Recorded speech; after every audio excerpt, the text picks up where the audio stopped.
Okay, so this is the last part of our conversation. I am the final answers to your team opinions.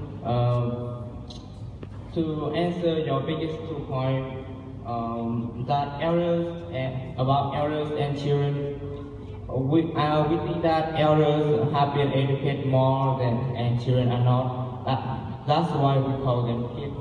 So younger generation is where we should focus on solving the violence problem.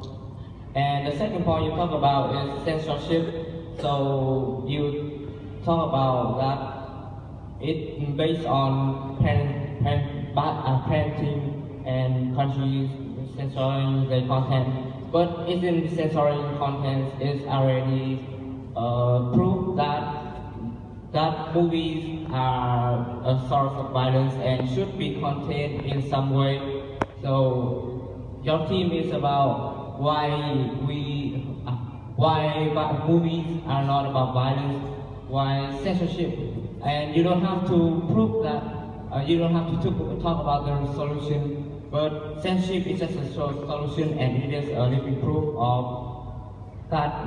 But movie does spark violence.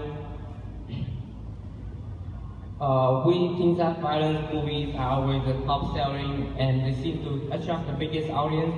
Therefore, proving television and movies in some way does spark some violence. If a person lacks maturity or good values, TV can easily pour out their human violence nature, because from the dawn of time we are still some kind of animals, and there are still some part of them in our human today. To conclude, our team do agree that movies have a lot of violence elements, and they can easily affect young children and younger generation in a very bad way. Thank you. That is our team answer.